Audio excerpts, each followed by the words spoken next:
মিরপুরের দারুস-সালাম এলাকায় অবস্থিত গোলার টেক মাঠ।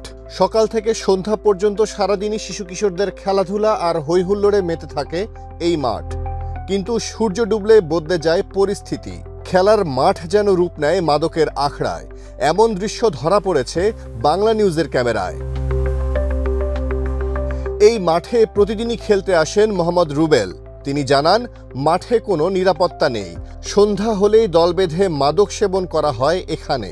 কোনো ধরনের নিরাপত্তা আমাদের এই মাঠে নাই, বরঞ্চ আপনার সন্ধ্যার পরে বিভিন্ন ধরনের মাদক, ওই কেউ ইয়াবা সেবন করে, ইয়াবাটা একটু সাইডে যে সেবন করে, কিন্তু গাঁজা ওটা ওপেনে সেবন করে। এইখান থেকে আপনি যদি সন্ধ্যার পরে আইসে যদি একটু ভিডিওটা আস্তে সাইড থেকে করতে পারেন, দেখবেন যে কত জায়গায় গ্রুপ বাইন্দা এসে গাঁজা, ইয়াবা বা বিভিন্ন ধরনের আরো যারা নেশা আছে এরা এই মাঠের ভিতরে হয়। কিন্তু কোনো নিরাপত্তা কর্মী এই মাঠে আমরা দেখি না আজ পর্যন্ত, যে আমরা বলবো যে এইখানে আমাদের কোনো ধরনের নিরাপত্তা কর্মী ঢুকা মাঠটারে এইখান থেকে দুইজন লোক ধরছে, এখান থেকে দুইজন মাদক সেবন ধরছে, না এই ধরনের কোনো কাজ কোনো দেখি না। বরং এই মাঠে বিভিন্ন ধরনের নেশা করে, এটা আমরা দেখি। একই অভিযোগ জানিয়েছেন ফুটবল কোচ আলী আহমেদ। আমি যে খায় পোলা অনেক, এটা ওইটা চিনা যায় না।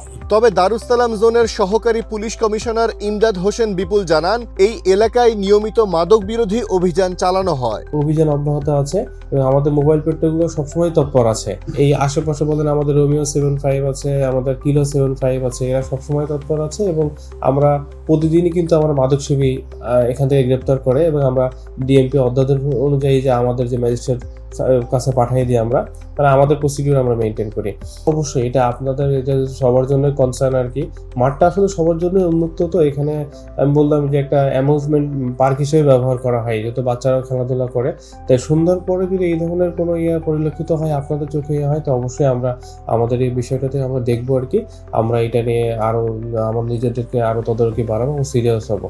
আর আপনাদের কাছে আমাদের রিকোয়েস্ট যেটা ভাই, যেহেতু সবাই আমরা কাজ করতেছি যে সমাজের মানুষ ভালো থাকুক, দেশ ভালো থাকুক, দেশের মানুষের জন্য আমরা কাজ করতেছি, আপনারা আমাদেরকে তথ্য দিয়ে সহযোগিতা করবেন আর আমরা অবশ্যই আমাদের সাপোর্ট থেকে যতটুকু করার অবশ্যই আমরা করব। ঢাকা শহরে খেলার মাঠের অভাব এক বড় সমস্যা। এরই মাঝে শিশু কিশোরদের খেলার স্থান হয়ে উঠেছে মাদকের আখড়া। এর থেকে পরিত্রাণ পেতে চান স্থানীয়রা।